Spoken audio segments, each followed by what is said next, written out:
right. How's everyone going? Done all the fucking intro shit.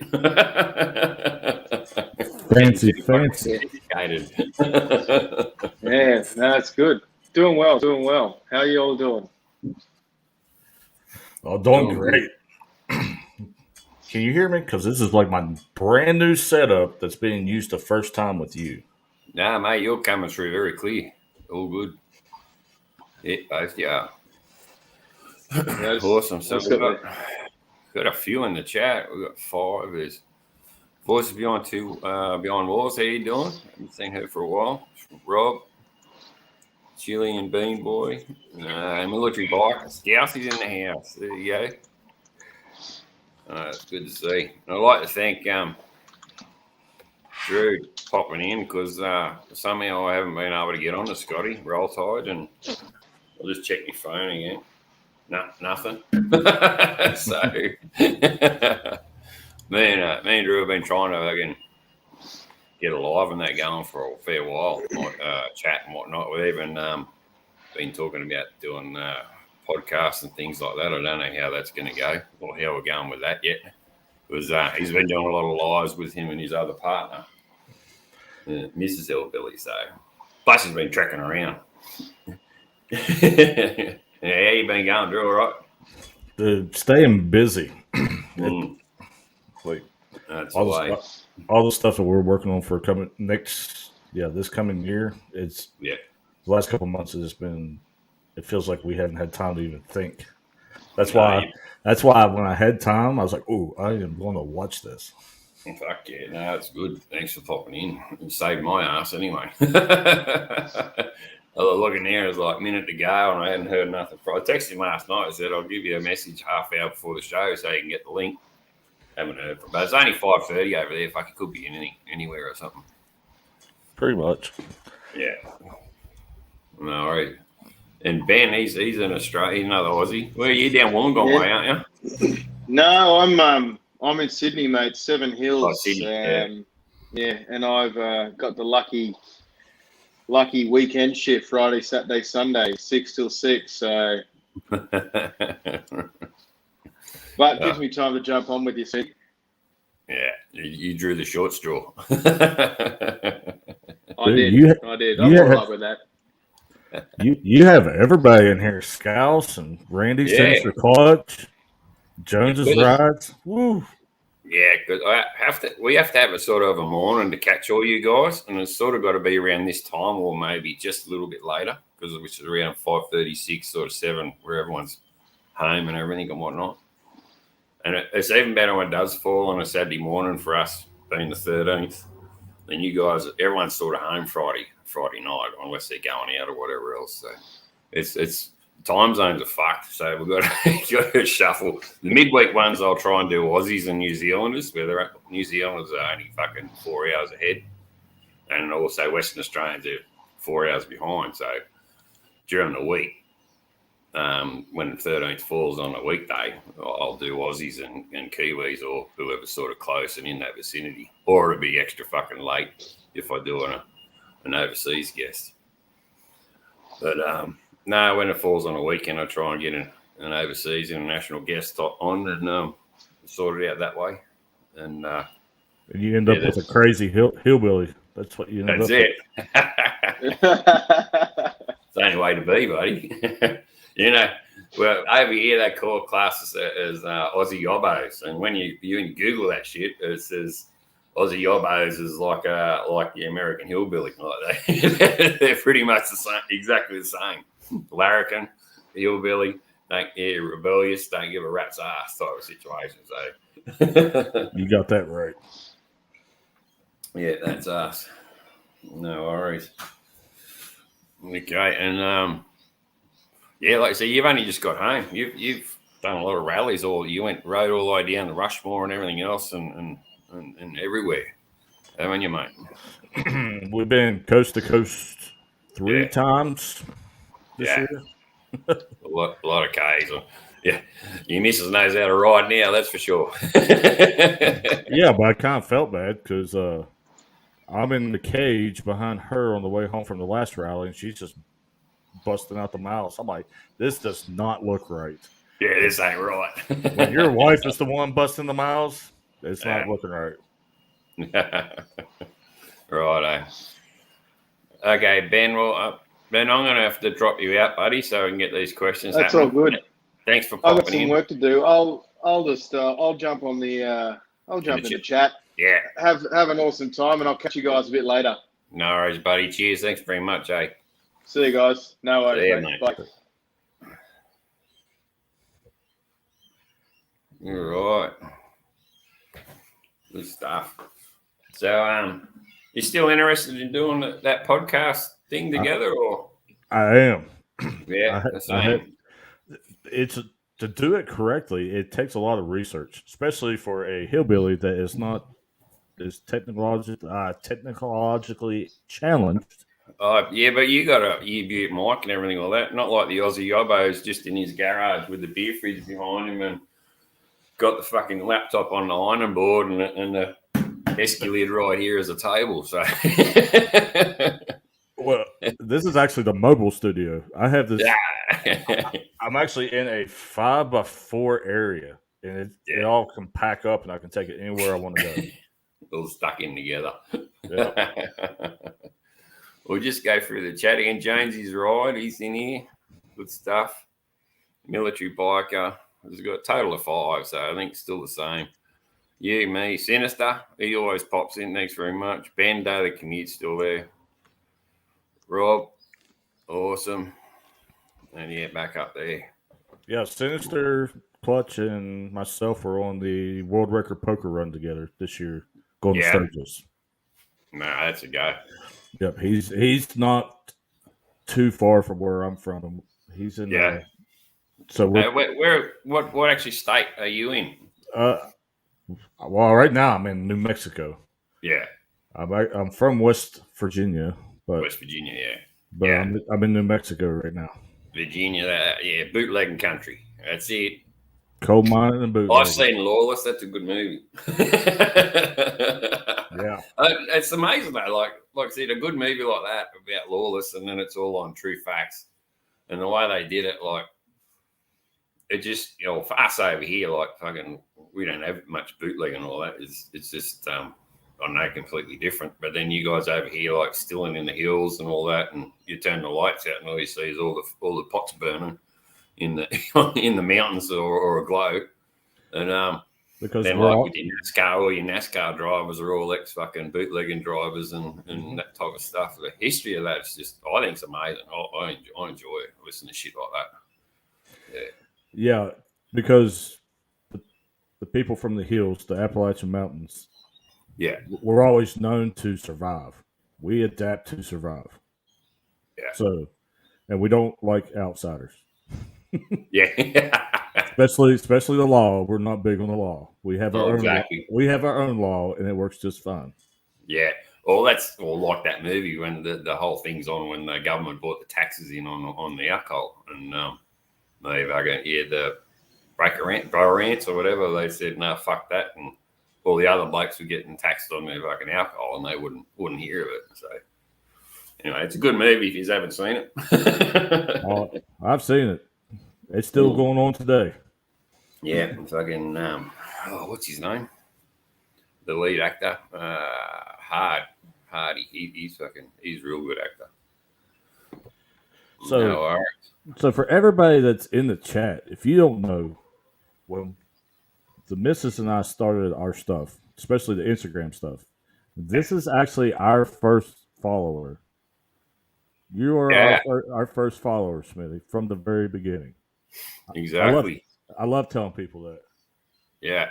Thanks, man. No, well, that's like, actually, it's a pity Roll Tide couldn't get on, because like he's actually one of my first subs as well. Like I remember he was doing a live on the back deck, having a cigar and fucking having a whiskey, and he got his mobile phone out. Look, you got the camera going. He's gone. Here we go. We've got a couple of new ones. Here's this Greasy Smitty. Reckon he's only got 12 subs. Bang. There you go. You got 13 here. And that's how he did it, straight on fucking live like that. And thanked him and all that. And I've been watching him ever since fucking Adam Sandoval did the first attempt of the world record run, and they just missed out. Mm-hmm. And that's way back when I've been following Roll Tide. So, yeah, he was number 13 sub. I know. I think iSpike was 70. He's the 70 sub, and yeah, I know a few that have popped on when they've subbed, and so you lock it in your memory somehow. I don't know, but yeah, I definitely remember him, just the way he did it, and number 13, lucky 13, and all that, and it was it's good to still have him. Well, what I remember about you is at the beginning when I started learning how to do the little live on the Instagram. Yeah, I was out grilling in the snow, and you were like the only one on. I was just talking to you. Yeah, that's it. It was just awesome. Yeah, oh yeah, exactly right. I get that. If they watch it, they watch it. If they don't, well, they can watch it later. So, and like yourself, and you see, like what you see is what you get. We don't hold our tongues. Like it's shit just happens, and that's the way it is. Like it's the way to be. Like I dislike these other channels that sort of put an act on and try and be characters, and they probably don't mean to do it, but you can just tell that they're doing they're not themselves. You can just tell they're just putting it on for theatre and for subs, really. Like I know that's a dangerous subject with me. Yeah, exactly right. No, we won't venture into that because we know exactly where that's going. Yeah, but because I'm the type of person that I come from. If you're going to say it behind somebody's back, you should be man enough to say it to their face. Yeah, exactly. And I remember when we're in that group on Instagram when it rose to the surface, and I sort of had a feeling that was going on, and you won't get into it too depth, but I just want to sort of clear it. Like I had a feeling that was going on, and then we sort of brought it to attention in that group, and it did sort of back me up in the way I was feeling, and then you just see the false pretenses and exploitation that people use. But anyway, enough of that. Let's get into the fucking nitty gritty. Not here for that. We're here to have fun and whatnot. Righto. But yeah, you're talking about iSpike. I just now within the last month came across this stuff, and we've been talking back and forth. I love it. I love watching his stuff. That dude is crazy, and I enjoy it. Like, yeah, he's batshit crazy, and he's a problem with him. He's all the way over on the west coast, and that's fucking about 3 or 4 days drive from us. And from here, we've got to go all the way down the bottom, Western Australia, to go see him. And it's like I said, they're 4 hours behind us in time. Like where it's not like it's sunny here now, but like it's 8 in the morning. But over there, it'll still be dark. It'll still be like 6 in the morning. And it's in a nice part of the world, actually. It's very secluded over there and miles away from fucking everyone. Just that it's desert and bush, which the best place to be, isn't it? Other than the desert part. Exactly. Other than the desert part. You know, this banner we got on here, we got December the 4th. We finally got a meetup happening. I got to tip my hat off to Aussie and the Indian, Chris. She's put this together. Her business or her work was into advertising and things like that. So she's taken this with she's just grabbed on it and run with it. And she set the venue, set the date, because I've been trying to for 2 years since COVID came in, and it's just fucked it up on me. So she grabbed hold of it, and I said, "Yeah, go for it." Like you're in with the gift of the gab, and you're in with the clientele to get it all happening, and it's finally happening. So on the 4th, we've got this big meetup, just 3 hours down the road from me. So it's going to be a good ride. And all right, that's just going to the grocery store for us. What are you talking about? Yeah, it starts at 10 o'clock. So try and roll up there at 10 o'clock, hang there all day, buy alcohol and booze and tucker there. And then they'll shut it at 4.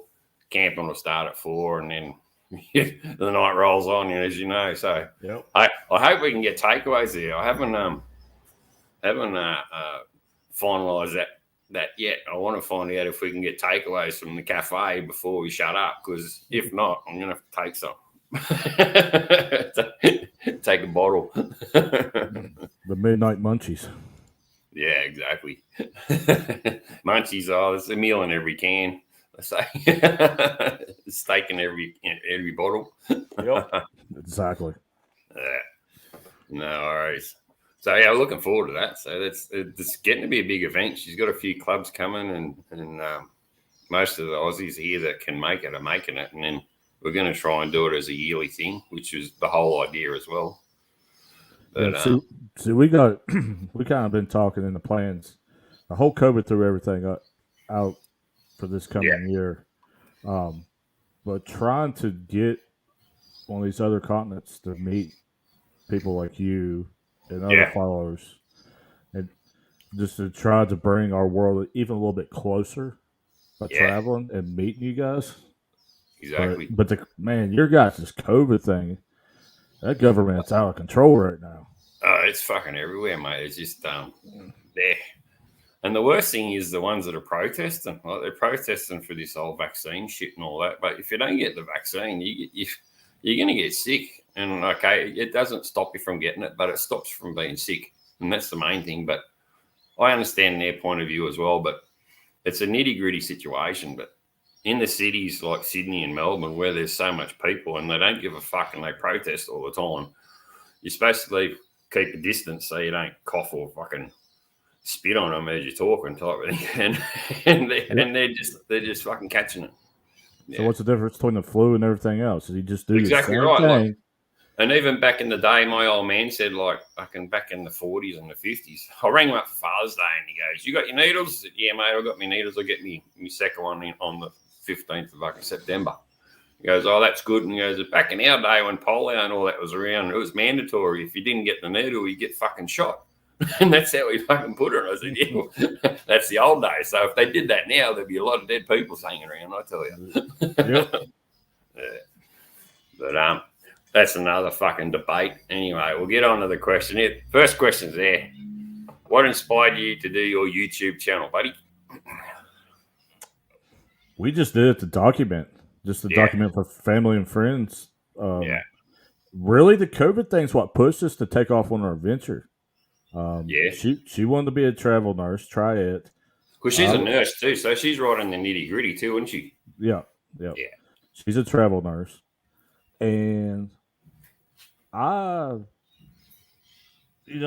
always enjoyed riding motorcycles, so it was kind of well, you know what, you do that, I'll do my nursing thing, and we'll ride around the country and see the country, which was great because I got tired of listening to everything on TV being so negative, knowing there was great people in this country. So I was going to show people what's really going on in this country. And what's really going on is it's not as bad as everybody thinks it is, or as they're being told it is. And because of that, we've got to meet so many great people. And we were just talking about this last night, how much of a ride this has been and how thankful we are for the people that follow us and watch us. It's allowed us to keep this journey going. So, that's why we did it. Same reason for me. Like, it's mainly just to document things. And then when I was seeing Adam Sandoval, or I just watched YouTube one time because I was in a social club and I left it and I was fucking bored shitless and not doing too much. And I noticed that I've always had a GoPro. I had a GoPro for 2 years before I even used it properly. And because he was showing the country, it sort of got on to me. And because America's a beautiful spot. You get Rushmore and all coast to coast and everything else and whatnot. And that's sort of mainly document, like, for family reasons and whatnot also, but then mainly I'll show you guys our country. Like, I can't get to America, so that's why we're watching YouTube to see the country. Right. So I'll do the same here. And the thing is with Mrs. Smitty, she's got osteoarthritis and her hands real bad. She used to trail bike ride with me. That's how we hooked up. And we go trail bike riding, but she can't hang on to the handlebars too much. So that's the whole reason we got the full drive. And that just opened another avenue altogether again. So we're doing full drive, fishing, bikes. So it's not really just bikes now. It's a lifestyle. It's like being an Aussie yobbo in Australia. That's what we do. Go shooting, fishing, full driving and bike riding. So I try and keep it even, but sometimes you get a bit more full driving than bikes and vice versa. But that's what's funny is I wasn't even into social media before this. But I had to learn all kinds of new stuff. It was crazy. I'm like, exactly right. I can just point and click and put this up. What's going on here? What's this voodoo magic that you're showing me? Yeah, I just push save and it's there. It's unreal. And then I learned real quick that if you say something that somebody don't like, that travels faster than a positive note. So, it doesn't ever. then you get not the hate mail, but you get all the hate comments and like, oh fuck, man, if you can't handle it, just don't comment or anything like that. I don't know. I've never understood that anyways. Because if I don't like something, I just want to the next. Like, yeah, I don't think I've given a video a thumbs down. I've just no, I don't like that. I'll just move on and watch something else. Like fucking, I don't understand it, but I know some people that put lives and shit up or videos, and they've got a 2 thumbs down or whatever before they even start. So the trolls are out there, and they just haven't got a life, I reckon. Anyway. Oh, I did one of my live shows, and halfway through it, we were laughing. Like everybody in the chat room's laughing because I had 14 thumbs down halfway through the live show. It wasn't even done. So everybody's like, "All right, who'd you piss off this week?" Yeah, exactly. They just need to get a life, I reckon. Yeah. This comment here is a good comment too by Jones. He said, Adam opened the door for everyone. And that's true, mate. Like, well, funny thing is, when we got our forward drive, it's before he got his Jeep too. It got to the stage where I think he was doing a lot of bike videos and all that too, and he was looking for another avenue. And then he bought his Jeep, and then he went camping and all that with his missus and all that, and full throttle hog. The first one I seen, he was forward driving with him, and that was a good video put together. And yes, I think that's just like I said before, it's a lifestyle. Everyone, you get a four-wheel drive or a bike or a trail bike, or you just go out and enjoy life instead of sit behind a fucking keyboard and giving thumbs down to everyone. Exactly. It's more like, hey, man, look what I did today. If you like to do it, here you go. Yeah. All right. If you don't like it, move on. Like, I don't understand these people do that. Exactly right. Okay, the next question is, what other hobbies do you have not bike related? Big bang sticks. Bang bang sticks. Big bang sticks. Big bang sticks. Yeah. So hunting, yeah. Not as much. Not as much anymore. Really, this has taken a lot of time. But before that, I was big into archery, shooting tournaments. Yeah. Things of that nature. Anything with rifles. I did a lot of hunting until probably the year before last, and I was sitting in a tree stand with snow, and I'm like, why is my idiot behind sitting in the cold? That's dedication, man. Like, you're out there in the snow, like, we have blizzards and shit here, like when we're shooting for pigs and whatnot, and pisses down rain, your fucking hands are freezing. And then that whole fucking school of pigs running out of a fucking box of Blackthorn, and that just goes, and your adrenaline's fucking up and running, and you're fucking straight after them.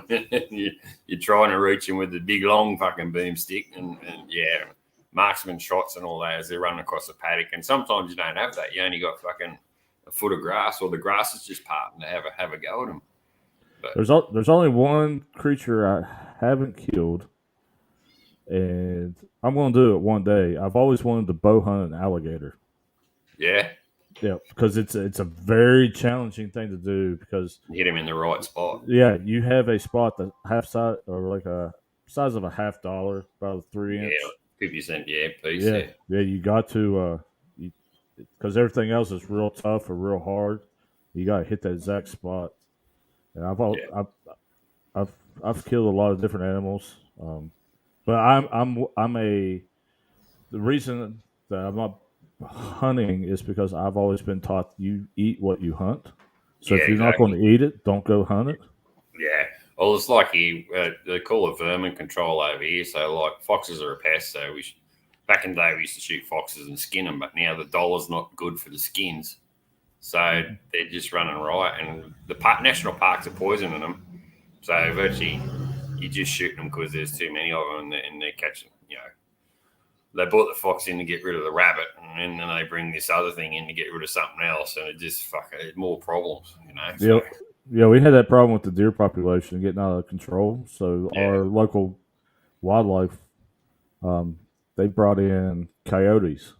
Yeah, that was not native to the States, and they got out of control. So then we go coyote hunting. Yeah, exactly. And They just breeding in wildfire, and they don't do what they want to do. It's like they brought the cane toad in for the dung beetles or something like that up in Queensland, and they just fucking multiplied them. They're all over the place now, and things like that.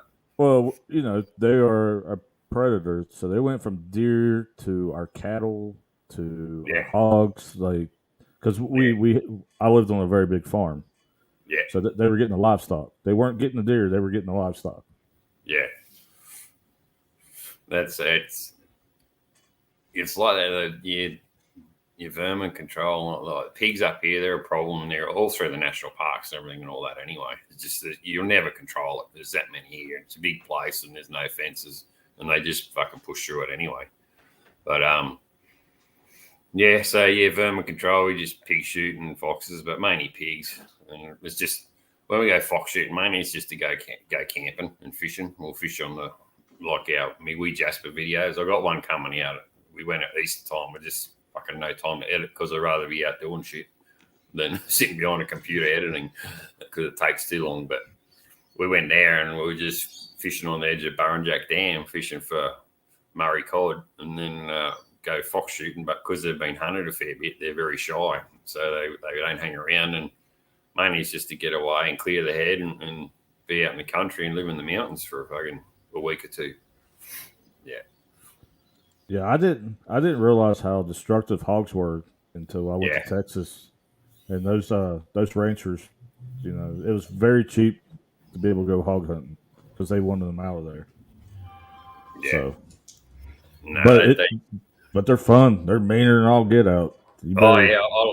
Pigs are my favourite because they can fucking get you too. So it's either them or you, and they'll only charge you if you fucking dog them with dogs or if you got them cornered, and there's only one way out. So other than that, their first instinct is just to get away.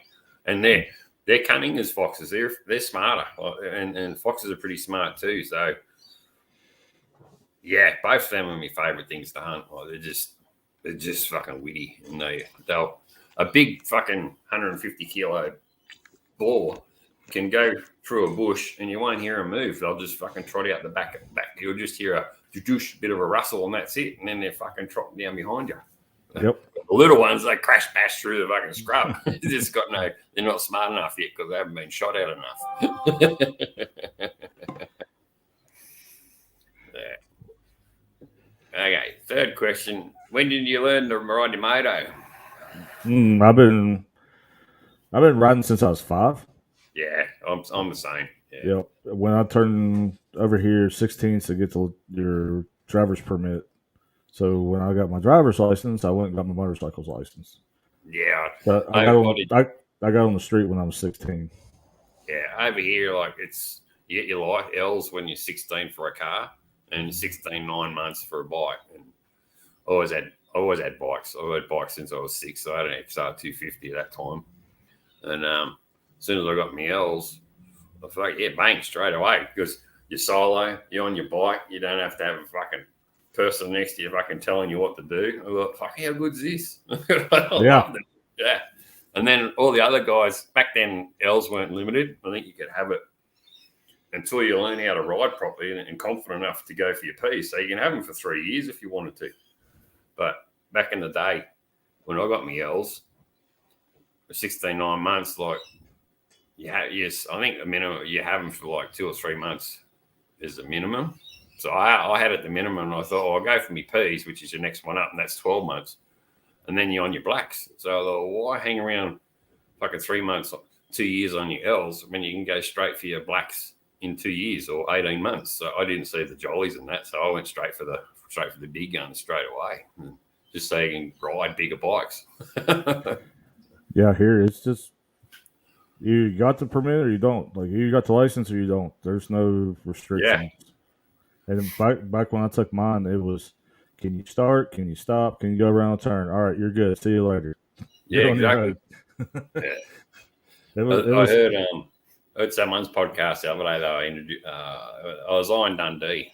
He was up Northern Territory, and he rode to the RTA on a bike, went in and got his L's. I'm like, how'd you get here? I rode in here. I rode yeah, go out the door. He put his L plate on, then fucking rode home.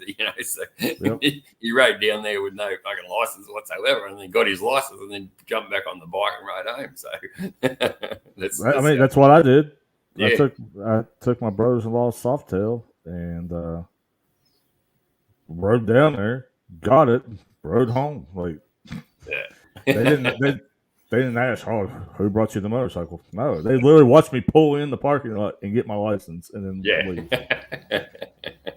That's like my old man back in the day. He was in a country town at Yass, and he's 15, 16 at the time, but they lived on properties and whatnot. And the old Sarge come in, "Yeah, for your license, yeah." He goes, "Right, jump in the car. We've got to go deliver this summons." So he went over 2 blocks, fucking put the letter in the letterbox, and then fucking drove back to the cop shop. "Hey, you didn't kill me. Yeah, you got your license," and that was it. Simple. That's about like in the military, because you actually had to get a military driver's license for equipment. Okay, yeah. All right, and the guy that I was underneath, it's like, "Do you have your driver's license yet?" No, because I couldn't move stuff around. Oh yeah. As a Charlie. And he's like, "All right, well, I'll give you your test, and we'll try to get as many things on your license so you can drive." Well, my test was, "What's that?" "That's a crane." "All right, you're good." "What's that?" "That's a truck." "All right, you're good." "What's that?" "That's a bus." "All right, you're good." And then he went in and signed off, and I had stuff on there I didn't even really actually know what it was. It was just like he checked all the boxes. Yeah, said, give him a license for this stuff. Yeah. That's like the easiest license I got, and I probably shouldn't be saying this, but it's very hard to get now because they put you through the ringer. But when I got my firearms, when I got my gun license, it was the easiest license to get. I went into the Milton Oladella fucking cop shop. My old man goes, "Hey, now you have to go get your license because other than that, you're under your old man's license. As soon as you get old enough to get one." He just said the basics. The ammo's got to be separate. Your gun bolt's got to be out of the gun. Got to be in the boot of the car, and the ammo's separate. Sensible. I was just going to be sensible to the questions, and that was it. It was 10 questions, and that's what it was. Where do you store your ammo when you're traveling? This, that, and the other. And you have to have over here. We have to have it locked up with 3 bolts. It's not like you guys over there. It's so strict here. But it was like tick, tick, tick, bang, bang, bang. 10 questions, and the Sarge goes, "Oh, 100%, good job. Yeah, there's your gun license." That was it. It was like fucking. It was the easiest license I ever got. Yeah, over here, a lot of states you have to have a concealed carry permit. Well, when I went to get my permit, I met the guy in a parking lot. And he's like, "All right, you got to fire this weapon." I'm like, "All right." So I got in the car with him. He asked me questions on the way there. Got out, shot a target. He's like, "Here you go." Literally 30 minutes. He just talked to me on the way there, and I shot the target, and he's like, "Here you go." I'm like, "Are you serious?" Yeah. All right, here's your money. All right, here we go. Yeah.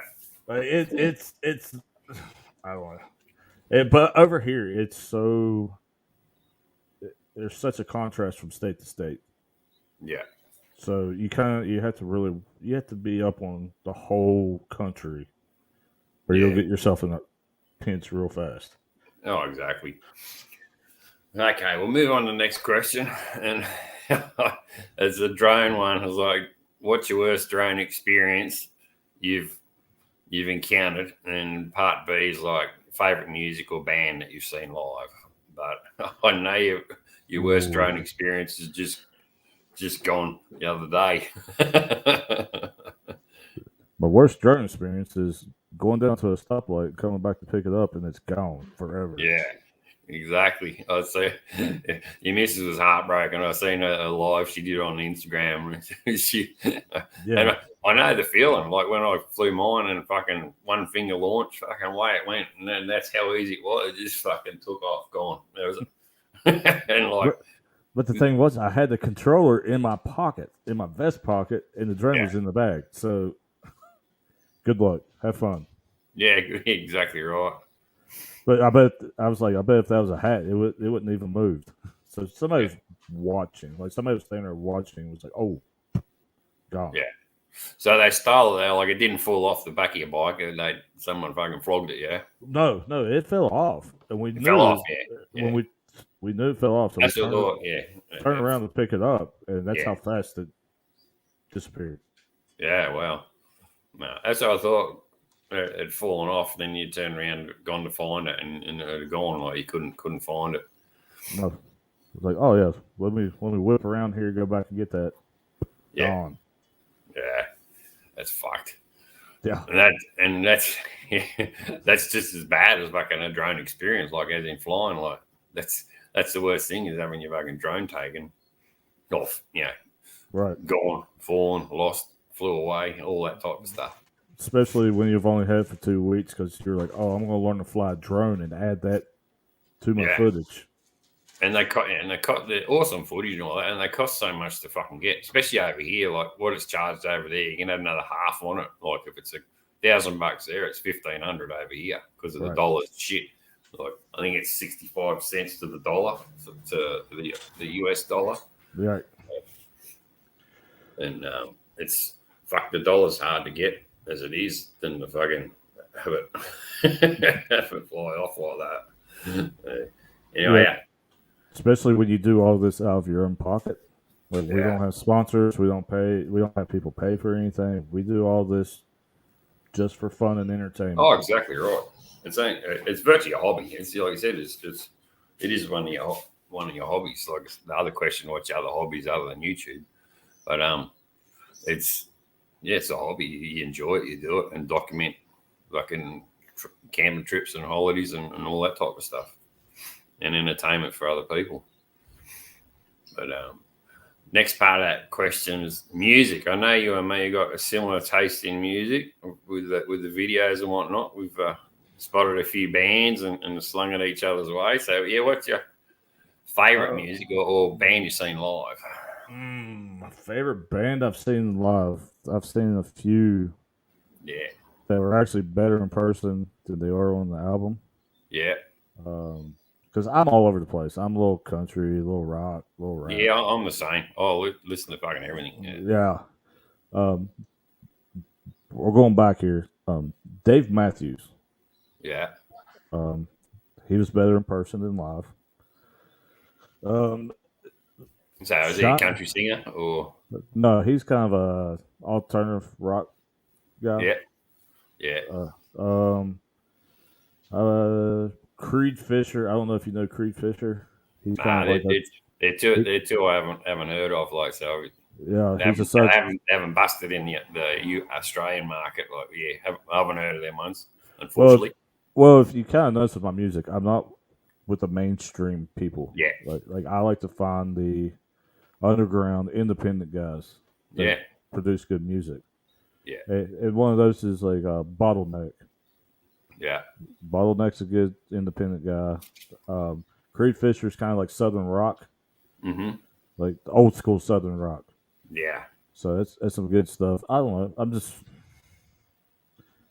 I'm all over the place with my music. I try. Music is the hardest part to my video. Yeah. And this is why I probably will never be monetized on YouTube, because I think music is a big part of the video, and I'm the same, exactly the same. Like even if I got to that stage where I got monetized, I wouldn't get monetized for the simple fact I love music, and like yourself, the Moonshine Band, it's the ones you played a few times, and other groups and whatnot, and like fuck, you got to have music if you're gonna have all this other shit music put together just for fucking theater and sound and backing music. It's not the same. Like you want to have music, and you're not fucking making money off it, so you're not really copywriting it. You're actually displaying it for people to listen to. You're advertising it for the fucking singer. It's not like you're fucking making money off it. That's the way I see it. But it's very borderline, and that's why I won't get monetized either. And I fucking swear a little bit, so that's it. Yeah, we did an impromptu show one night, and I actually took it down because I was like, dude, this is the show that will get me shadow banned in a heartbeat. Because that conversation let me say, I will just say it. We were all lit halfway through halfway through the show, and that conversation went sideways in a heartbeat. Now everybody loved it. Everybody loved it. But I was like, I got to take this down before. Yeah. Well, that's like even at the start of this one, it's the first time we put the intro on it, so I'll probably get fucking slammed for that. But if you don't know, if you don't try, so you won't get slammed for that. You'll get slammed because you used the COVID word. Not joking. Really. You'll get slammed for using the COVID word. No, fuck that. Yep. Don't put a thing up. False information. False information. Nah, it's all gone. Don't watch it. Yeah. James agrees with us. You got that there. I agree 100%. Exactly right. No worries. We'll jump on the next one. Oh, this is one of my favorites. I reckon you'd have a few, because I know I do. Tell us something mischievous about yourself. I'll repeat that. Your oldies don't know about. Can you repeat that question? Tell us something mischievous about yourself that your oldies don't know about, or something mischievous that you've done in your past. I used to be an outlaw biker. Yeah. For a long time. Mm-hmm. Over 10 years?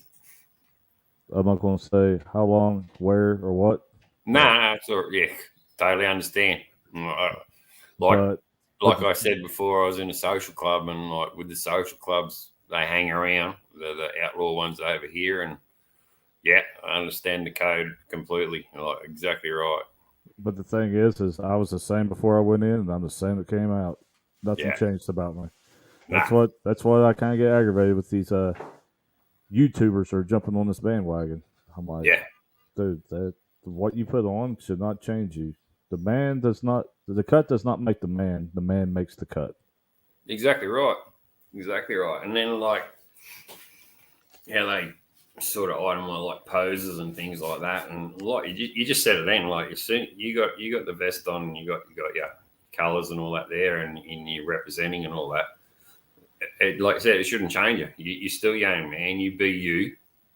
They'll accept you for you, and so be it. Like, don't try and be a poser or something that you're not. Just it goes back to the whole YouTube and being a character and trying to drag in the audience just for something being that you're not, and then that's only going to work so long till you get sick of doing that, and it's not going to fucking work for you. So my old man, mum, the old girl, she was treat people the way you want to be treated, and I've lived by that law fucking myself all the time. And if it's just common sense, but a lot of people don't know common sense, so that's it.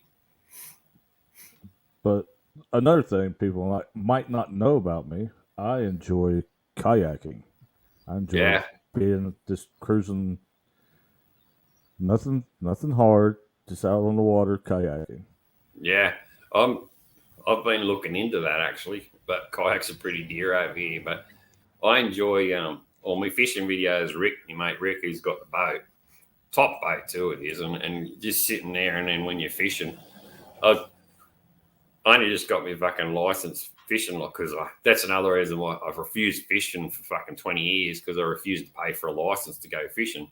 But then it got to the stage we're going out in the boat all the time, and I'm getting pissed as he's fishing, enjoying the fun, and I thought, fuck, I'm out here. I might as well fucking throw a line in. So I think it was only $20 or something like that.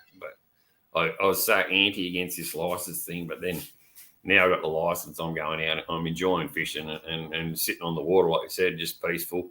It'd be the same as kayaking, just fucking rowing up the creeks and all that type of thing, and enjoying the waterways. Yeah, plus it's a change of pace. Yeah. For us. We're usually 1,000 miles an hour, and when we get to go out and do it, it's a slower pace.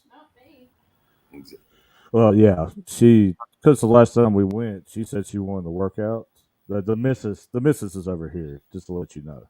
And she's big into paddle boarding. She used to do all the paddle boarding races and all that stuff. We went out, and she had her paddle board, and she said she wanted to work out. So I just tied my kayak to the back of her paddle board and laid back there, just Yeah. So she tow you around. Yeah. No, I've seen a fewer videos when you were kayaking down that creek and all that there, and they're on the paddleboard at that time. I have another one that I just haven't released. It's even better. But yeah, it's.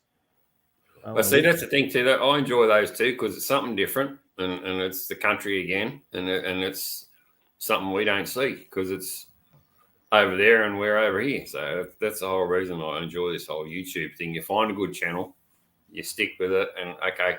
Like me, I don't know about yourself, but a lot of channels will do reviews on bikes and reviews on fucking saddlebags and helmets. That shit doesn't interest me. I'll look at their channel. They go, oh, they put a review. Not watching that. It's a review, or it's this and. But okay, we're going for a ride. Yeah, I'll check this one out. But if it's a review of a bike, helmet, clothing, or fucking anything to plug an item, I won't watch it. The simple fact it doesn't interest me unless I am after. But I'm not. I got a helmet. It works. I don't wear gloves, so I don't look at glove reviews. And they say dress for the slide and all that. Well, you don't plan to fucking crash your bike anyway. So what's the point? Well, I did a review on the suspension that I run. Yeah. But the thing is, I paid for it myself. I went and rode it 10,000 miles, and then I'm like, all right. Yeah. I believed in it. And so, yeah, I did a review on it just to let everybody know. Yeah.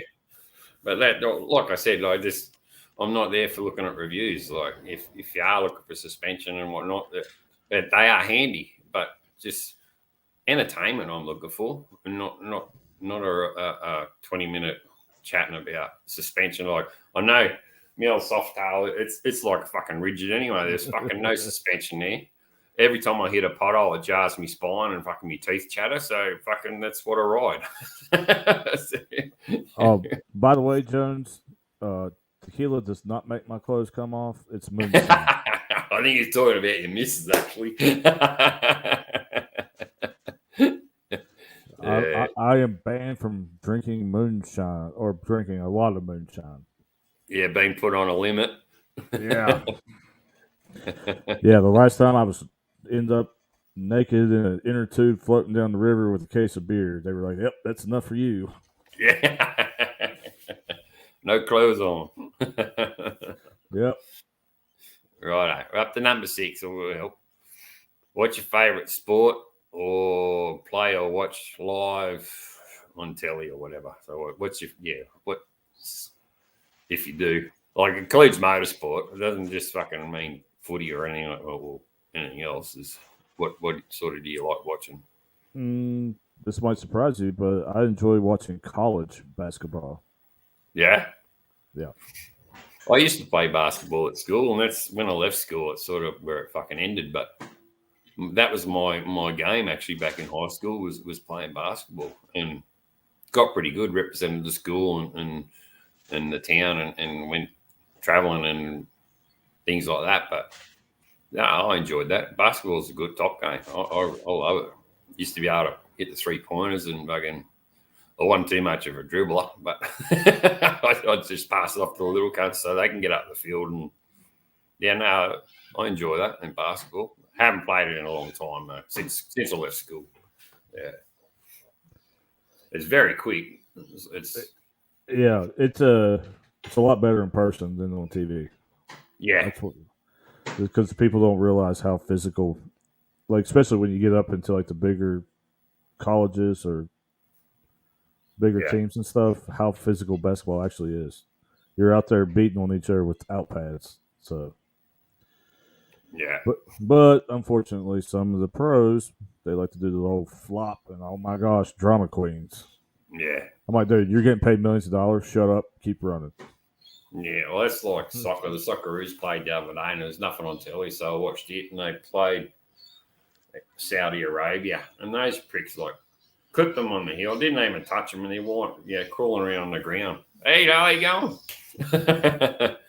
They crawling around fucking sooking. I was like, get up, you bastards.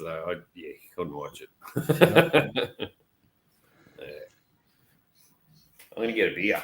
It's like, dang, my girl hits me harder than that. What are you crying about? Yeah, exactly right. It's nearly 9 o'clock, so I can have a beer now. All right.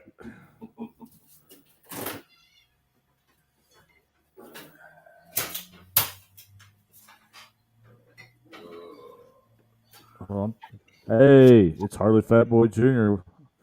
Yeah. What's up? I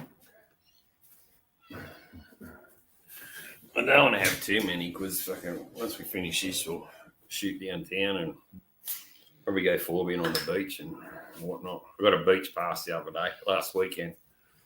Another fucking $100 later, but anyway. But another avenue for the fucking YouTube. Bit of fucking beach footage. Yeah. Harley Fat Boy, he's in the house. Jonesy.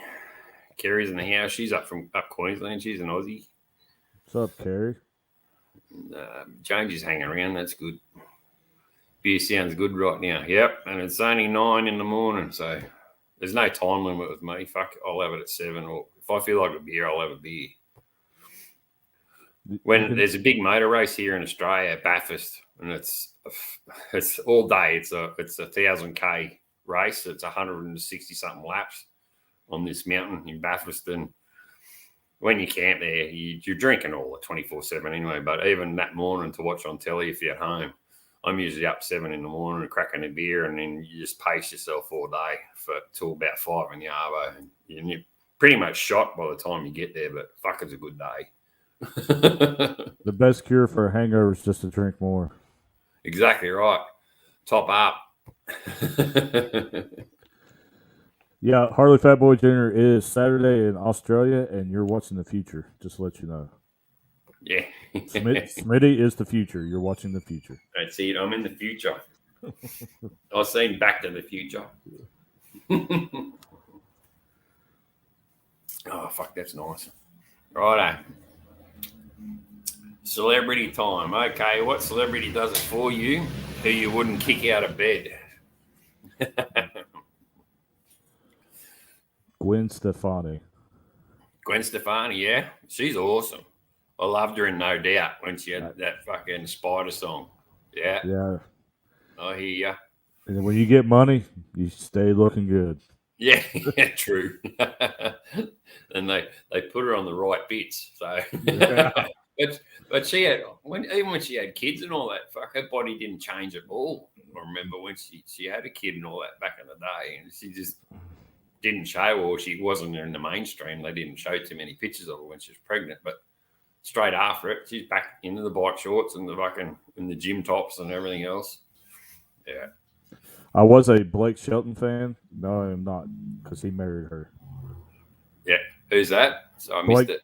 Blake Shelton. Yeah. He's the country star. That's who she married. Yeah. I was a big fan of his. She married. I didn't know she married him. Yeah. I didn't know that. Yeah. So I was like, I was more interested in her, not him. Yeah. He died to me that day. Stole your girl. Yeah. Exactly. That's all right. I got me a good looking blonde there in the bedroom. So exactly. Yeah. Happy early birthday to Harley Fat Boy Jr.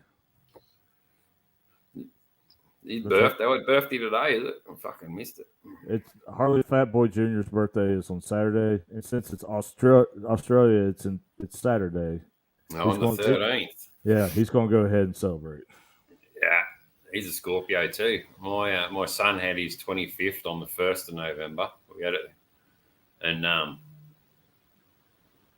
fuck. We threw. He had a 20. Or when he had his 21st, fuck, it was a big party in the backyard, and it was a ripper. Then we had a 25th just the other day. He goes, "Dad, can I have another barbecue and a party in the backyard?" I said, "Yeah, no worries." And he got the fire going and all that, and it was just as big. So it's. And then I got mine in a couple of weeks. I'm on the 21st. I'm just a Scorpio. I'm on the cusp of Scorpio and Saggy, but yeah. See, my problem with drinking is I'm not a moderate drinker. Yeah. And I'm actually a happy drunk. Yeah. And that means I'm usually doing jackass shit. Yeah. Like, yeah, I can jump that car. Yeah. Oh, yeah, let's light this on fire. I'm I'm exactly the same. Like happy drunk, exactly right. You're not violent at all unless someone pushes you, but then that's pretty rarely as well. But yeah, I'll do that. Let's have. How about we do this? Yeah, right. Sometimes it's bad decisions. Other times it shouldn't have been done, but it just happens. Yeah. Exactly right. Yeah. All of my great stories start with I was drunk. Yeah. Well, then you go. It's I got a four drive group on Instagram. Just all the locals around here, and it's called Hold My Beer, Forby. Yeah. It's just like, instead of for me, it's like you said, all your crazy decisions is just hang on, hold my beer for me, or just hang on to this for a minute, and then away you go. Probably my best drinking story was the night that I got kicked out of a casino, a hotel, and the country all in one night. All in one. So, yeah, away you go. So we've been on deployment. I've been in country for like 13 months. And yeah. Our first stop was in Romania. So we went to the hotel, and they had a bowling alley in the bottom.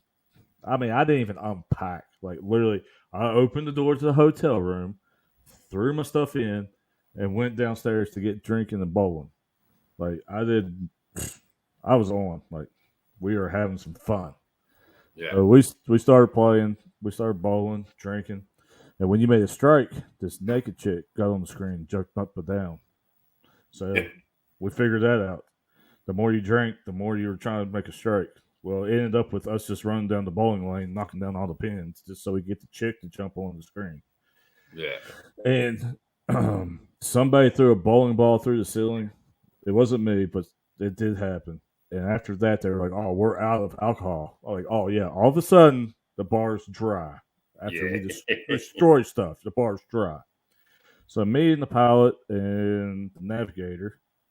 Who else went? One of the loadmasters. Anyways, we got in a cab, and after there's a language barrier. Not everybody around the world can speak hillbilly, so we had a little language barrier going on here. Yeah. And we finally got them to realize we wanted to gamble. So here we go, zipping through Romania. Don't have a clue. We're already lit, feeling great. Don't have a clue where we're going. It was like one of those movies. He tells us to wait. Jumps out of the car, runs up to the door, knocks on the door. Next thing you know, the door opens and he's waving us in. Walk in, it's this casino. Just like a movie. All right. We're like, oh, well, we're already here. Let's do it. So we go in there, had a great time. A little later, we got getting pretty rowdy, and the bouncers came over to us, tapped us on the shoulder, like, hey, you guys got to leave. All right, we don't want to start any trouble. We'll leave. So we get up and leave and go get it, cash out, get our stuff. And look, the pilot's missing. But we look, he's over on the craps table. When I say he's on the craps table, I mean he's on top of the craps table. Yeah.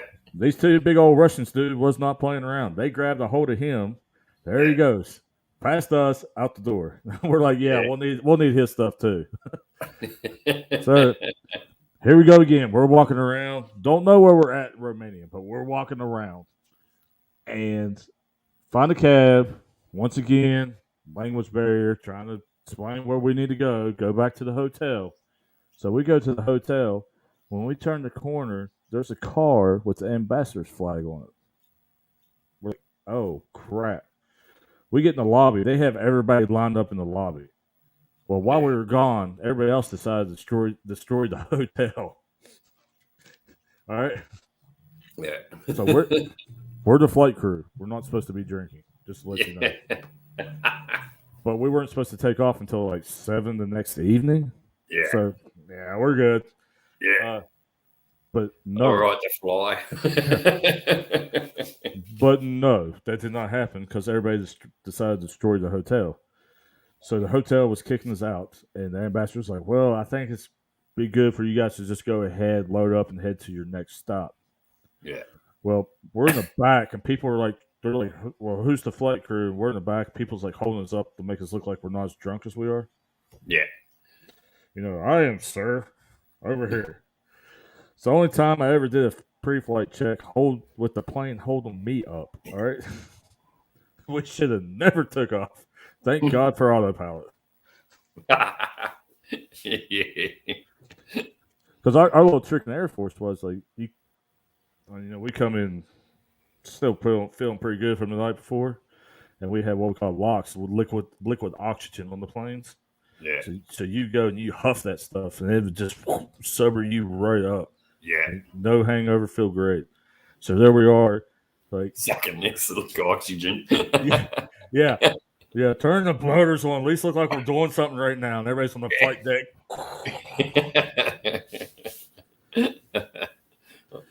I've needed that a few times some mornings, I tell you. Or all right, I'll tell one more. I got a ton of these, but I'll tell you one more because this was my first. This is my first deployment. This is what it's all about. All right, my first deployment. I'm the young guy on the crew. We fly into Scotland on New Year's Eve. Yeah. So, of course, everybody's like, "We're going out. We're going to celebrate New Year's." Yeah. Well, I was tired because I had to work all night fixing the plane in Halifax. So I was like, I'll take a couple hour nap. I'll meet up with you guys later. Because they always went to the same pub. When we went in that town, it's the same pub you go to. Well, I woke up at like 11:15. I was like, "Oh crap! I gotta hurry up." Get down to the pub. Of course, everybody's feeling good except for me. And my buddy's coming up to me like, "Dude, we found these hot chicks. We're gonna take them back tonight. This is gonna be a heck of a party." I looked at the chicks. Dental was not in their life. All right. It was bad. I'm like, no, dude. No. The beer guy was on. There. Yeah, it is. I'm like, no, don't do it. No, I can't let you do it. Don't do it. So I got them away from those two chicks. And of course, we partied for the rest of the night. Saw the best fight in my life.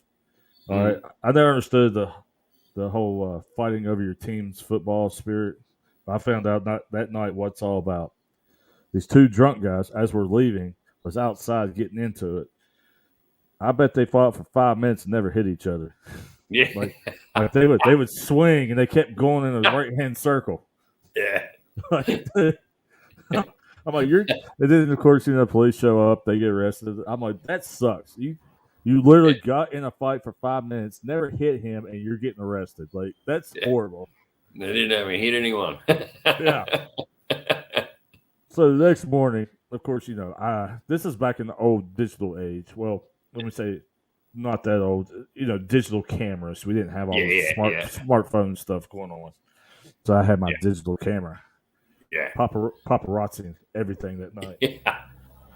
And we get on the bus to go back to the plane, and one of the loadmasters is missing. We're like, oh, man, he must have had – wait, we got to go wake him up. Well, here he comes running out of the hotel, bag under one hand, like uniform's messed up, boots untied, one leg up, just sprinting out the front door, getting on the bus, telling us, go, go, go. I'm like, well, you remember those two girls?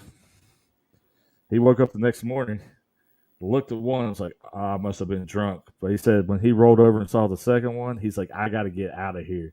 I don't care if they make me pay for a week. I'm out of here. Yeah. Oh, that good. Moral to the story is always have a wingman. Yeah, exactly. But then they got to listen to the wingman because they didn't listen to you when you said don't do it. The thing was, I had pictures of those girls, so for the whole deployment, we were printing them off and putting them up in the flight deck for them. Yeah. Like, just so you remember what you're fighting for, you can get back to these ladies. It aggravated them every day we flew. You remember this? Yeah. Because I do. I got proof. Here, look, I'll remind you. Yeah. Refresh your memory. Maybe she could get on your dental plan. Yeah, exactly. Well, number 8's pretty easy one. It's just like, what's your poison? Beer, spirits, cider, or no, moonshine. Moonshine. Yeah. And favorite hangover brekkie. What do you have a favorite hangover brekkie? What do you like to have when you fucking cook the next day? Double cheeseburger, loaded down. Yeah. Yep. Shitload of cheese, a couple of fucking cheese patties. Bacon, the whole works. Yep. A lot. I like it, yeah. I like good bacon roll, or if you're actually sitting, just fucking sausage, bacon, eggs, the whole lot. Big fucking brekkie usually is a good one. The greasier, the better. Yep. You already feel like crap. What's loaded on? Yeah. But you got to put something in there because otherwise it's just going to come up later anyway if you don't. Yeah. Unless you're at some sort of fucking rally or something, you just grab another beer. That's the best hangover cure. Yeah. First one tastes like fucking it's got bones in it, but then the next one, you're right, you're already fucking half cut again. Yep. You make a second one, you're doing good. Yep. Yeah, that first one, you're always like, you have to force your way through it. And then usually you force the first one down, it tastes fucking disgusting, and then after that, it's like, oh yeah, I'm right, it's all good. You have the second one, you fucking sweet, and the third one, you just fucking, you hi-ho silver again. You hold my beer. Exactly. Yeah. Oh, the good old days, the good old rallies. I remember them. Okay, the next one. This is an advice one on life. What advice would you give the 15-year-old you? If you saw you in the future and you said, the 15-year-old you, good advice would you give yourself? What not to do, what to do type of situation. That is a tough situation because I have no regrets. No regrets. I have no regrets. I've always lived my life like it's the last day. Yeah. So it'd be that type of thing, like live your life as it's the last day and stay out of trouble and away from chicks with no teeth. Oh, man. Watch out with chicks with silver tongues, too. Yeah, exactly. But I will give my best advice to the young people, or maybe somebody just needs to hear this. Live your life with honesty, integrity, and always remember, I say service before self, which means always be willing to help the person before yourself. Exactly. That's a good point, that one. And a lot of fucking greedy people don't know that. But like the good persons would know that because they do that anyway naturally. Like you look after the person before you even fucking think about yourself. And a lot of us, good people, do fall into that category. But no, that's a good point, that one, for sure. Especially for the stubborn ones out there. Yeah, because everybody well, how I want to say this. Everybody looks at wealth as a monetary value. Yeah. I look at wealth as how many great people does that person have in their life. If that dude died today, how many people would show up and be sad that he is not in their life anymore? Yeah, exactly. To me, that is a wealthy person. No, exactly right. I am. And then once you're gone, you're gone. Like fucking, that's it. Yeah, it's over. All that stuff you thought was important is not important. Nah, exactly right. Exactly right. Excuse me, burping. Paul Lamb's in the house. You're late, but it's all good. You can watch it later. Good thing Paul's a good guy. He's probably late because he's already watched 100 other live shows. Yeah. He gets around and supports everybody. Nah, it's good. What we got here? Next one, up to 11, so nearly there. What's your favourite thing you yourself love about your channel? And YouTube in general. Yeah. YouTube in general is the people that I've met and I've actually became good friends with. Like, because I would have never met them because of YouTube. Exactly. You know Yeah. So I have a lot of people that I talk to every day. I've met them because of YouTube. Unfortunately, I haven't got to meet you in person. But majority of the people that follow us, we met them in person. That's how. Yeah. That's how a lot of my subscribers I got is our travels, and it's like, oh, hey, by the way, we have a YouTube channel. Yeah. they follow and stay in touch. What was what I love about our channel? My wife. Yeah. Getting to do this with my wife. Not too many couples have the opportunity. Yeah. And the fact that she rides her own. It's not like she's riding around with me all the time. She rides her own. So no, exactly right. She's enjoying the same thing I'm enjoying. So yeah, I was planning to buy my Mrs. Smitty a fucking 48 because she likes small or lighter bikes, but like I said, because of the whole osteo thing, it sort of canned that because the job she was in at the time it was every day. She was in pain with the fucking fingers. So if you get pain like that, counting money and being in the cash office and all that, then you're not going to be able to hold the handlebars of a motorcycle. So that's the whole reason I was thinking about what we could do, get a van, move the bikes around that way, and I didn't like that idea. And then I thought, fucking up. The whole COVID thing forced us to get the four-wheel drive and go bush, and because we were shooting up the highway doing the same thing in the everyday car, but that got stale real quick after 3 weeks. And it was like, fuck, we've got awesome country here in Valley, so we'll get a 4B and go to all the lookouts and like for waterfalls, and it just opened up a whole new perspective of this area. And yeah, I'm glad we've got the 4 drive that we can do that, and as well as bikes and everything else and fishing. And so yeah, there's plenty more of all that to come. But and like I said, to do with your wife, but we're in the car, obviously 4 drive going bush more so in that regards. The whole bike thing will be just me getting away when I can. So yeah, I try and keep it even, but it's not going to be even, but you try and do it. So, but yeah, no, that's it. Doing it with the other half and entertainment for the people. Exactly right. And we don't kill each other, so it's all good. Mm. You know, funny one I realised, the old one, like when you were camping and you set the tent up in the fucking driveway of your house. It's a short and funny and corny one, but I thought it was awesome. Like it might have been a shot at another YouTuber, just to let you know. Oh yeah. I know who you're shooting at there. We were just going to do it our style. Yeah. Now, yours wasn't the backyard; it was the front driveway. That's what I enjoyed about it. And your son's in there fucking lying on the concrete in the tent. So Bertie's just like lying on the ground.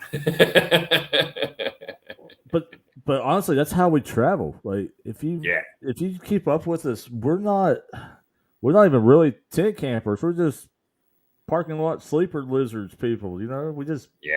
We catch some Z's and we're back on the bike and we're rolling down the road again. It's funny. It's like I just mentioned at the start of the show about the whole meetup thing. Everyone's going, I'm going to take a tent swag, all this and whatnot. And as yourself, soft hay, you don't have many fucking bags or anything. So I'll be just having me wet dryers bone strapped to the hangers for wet weather gear. And it's going to be one night. I'll be old school. I'm going to sleep beside my bike. That's what I'm used to.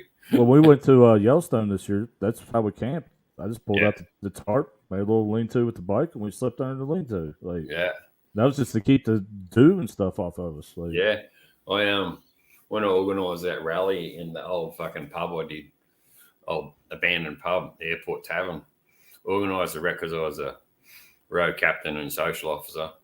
Organised the whole rally and everything, got it going. National president and his missus loved it. And by the end of the night, band that was playing, it was 1 a.m. or 3. I think it was 3 a.m. Your bike's parked out the back near a tree. I just fucking crashed in the gutter near my bike. And I was up 6 the next morning. I said, well, the coppers change over about this time. I'm going to jump on the bike, throw a leg out because it's only 5 minutes from home, and I'm going to go home, which I did. And allegedly. So I would have been way over, but it wasn't far to go. So I just went home, parked it, and then jumped in the comfy bed for a couple of hours. But yeah, I'm like that. It's going to be one night. I'll go have a party. If I need to crash out, I'll crash out for 2 hours, and then I'll go home and fucking catch up later. It's just the way it is. Well, ours is more we don't make plans. We just pick a direction and yeah. And they're the best fucking holidays and best we've done that with the 4-wheel drive a couple of times. We had a 2-week holiday. We knew where the first night we wanted to be. Then after that, we just plotted it out as we went. And we've got the rooftop tent on the van.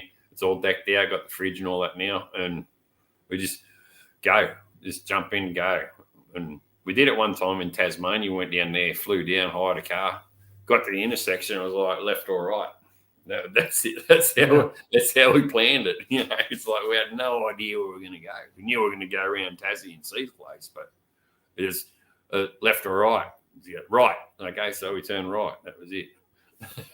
But those are the best trips because there's no expectations. Exactly right. Exactly. So what happens? What happens? Like, that's exactly right. They are the best, and now with the 4-wheel drive, it's even better. Also, like because you just go bush, and right. And even if you're on the highway, you just pull off a side track in the scrub, find a clearing, and fucking pop the tent up and crash out if you need to. That's the game. That's the thing is what a lot of people don't. With our stuff, YouTube is actually a very small portion of our stuff. Yeah. Like our Facebook and Instagram is. Like our Facebook's probably the biggest.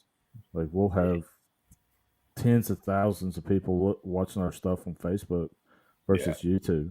Like, but also I kind of put it on her like, hey, I don't want the same content everywhere. Yeah. Because it's like one of those things. If people follow us, like, oh, I've seen that on this platform, you know. Yeah. I want a little bit of stuff everywhere, so it's not you're not repeating your stuff on everything. Yeah. No, I'm not on Facebook. I fucking ditched that years ago.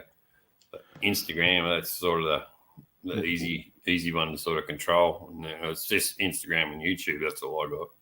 And well, unfortunately, in Hillbilly Land, we're a little slow with the times, so we're still on Facebook. Well, I thought Instagram is fucking owned by Facebook anyway. I don't know. Yeah, it's all metaverse. Yeah. Anyway, question 10: the tattoos. Here we go, a whole new avenue altogether. It's a fucking long question. I'm waiting for the start of it to come along. Here it is. There's number 10. Question 10, tattoos. What was your first? Tell us a story behind about getting your tattoo. Favorite type, color or black and grey. And if you have no tattoo, why I haven't got one? So I know you got tattoos. So yeah, what's one of your zany stories of getting a tattoo or hanging around a tattoo studio and shit like that? My first one would be the one that's on my forearm. That's my daughter when she was born. Yeah, I did that one. My favorite tattoo would be half my meat tags. I got them right before I went to my first deployment. Yeah, because the whole thing was with the IEDs and everything. Normally, your body armor, so your core will stay intact. So we call them meat tags, and we put your dog tags and information. Yep. Tattoo them to you. That way, if something happens, they can still identify. It's still there anyway. It's on your skin instead of your dog tags can get flogged. So yeah, right. Because that's actually what happened to my grandfather in World War II. Oh really? Yeah, he's the only man I know who's had 2 funerals. Yeah. So he was a Marine infantry in the Pacific. Him and his buddies got drunk one night, and when he woke up, he was the only one alive. Really? He's like he woke up face down. So the only thing he thinks is they thought he was dead because they mortared his platoon. But so he went and caught up with an armored division and was riding on a tank. It got blown up. When it happened, his dog tags went one direction. He went another direction. He ended up with amnesia. And because of that, he didn't know who he was or what he was. They couldn't identify him. So he ended up in the hospital in California for almost 3 years. Yeah. And because they found the dog tags, KIA, sent back home. Sorry about lost, blah blah blah. Yeah, right. Gotcha. Yeah. They had service, Yeah. and he said it was like one day he woke up and he knew everything. It was just like it's like he'd been asleep and just woke up. Just cleared his head. Yeah. Right. So when he came home, the little town he was from, they were flipping out because they thought it was a ghost walking down the sidewalk. It was him. They got off the bus. Yeah. And he just nonchalantly walking down the sidewalk. So it can happen. And I did that. Yeah, that's probably my favorite one because it's just a reminder of. It's a reminder to me of what this country means to me. Exactly. So most of your tattoos got meaning, or you have. All my tattoos have meanings. I'm the same. I'm that way as well. All my tattoos have meaning. I've got an ankle band that's got my son's star signs in it. One's a Scorpio. He's got the Scorpio logo. Tyler's Aquarius, so he's got the Waves logo around it. And then that one there, you can't see it, Blink 182 was Mrs. Smithy's brother hung himself in 03, and we all like that band, and it's more sentimental reasons than anything else. Yeah. Iggy 6. I got your 6. Yeah. I got your 6. Yeah, gotcha. Yeah, gotcha. Yeah. Yep. I did that. I did that in remembrance of everybody that's sacrificed. Yeah. So they're always riding. For me, they're always riding with me. I'm riding for a purpose. Exactly right. And that's my old man, Jimmy Smith. He got prostate cancer, but he beat it, which was good. And then, all my tattoos have got meaning, for sure. Right. I'm that way. I didn't start getting them until I was 25. I had strict oldies, and I respected them. And then I got to the stage, I'm fucking getting them now. So I went and got my tattoos. If they weren't so expensive, I'd have a fucking shitload more. But because they're so dear, I can't cough it up anymore. It's just too much. I love to get my shoulder done again, but maybe not. Money's rather be spent elsewhere. Yeah, that's I'm the same way. When I get tattooed, it's got meaning. I'm just not. Yeah, not one to go in the shop. I want that one. Exactly right. Yeah, because screen printing by trade and all that, and into the artist side of things, and just designing and shit like that, obviously, because of my logo and all that type of stuff. It's just, the way I am. I'm very picky. That's why I won't screen print for myself anymore. Hobbies, I'll do it. I'll see a fault in it, and I'll fucking give it away. So I'd be a shit businessman because I see faults in my t-shirts and design, and I'll just fucking give it away. So and then now the age I am, 52, it's like, I'd rather be out driving around, enjoying riding a bike, being in the Forbie on the scrub and than being locked in the garage printing shirts. So that's the whole reason why I won't do it anymore. Yeah, we just started our merch line, and that happened. Had a follower order a T-shirt. Yeah, and I didn't think it looked good. The missus didn't think it looked good, so we're like, you know what? We're taking that off, and we got him another T-shirt that looks good. Yeah, because he paid good money for it. It should look good. I don't know. I'm the same way. I might be a horrible business person because I care more about the person than Well, you want to put good stuff out, and if you know there's a fault there and you see it, like with the trained eye, it's like a spray painter.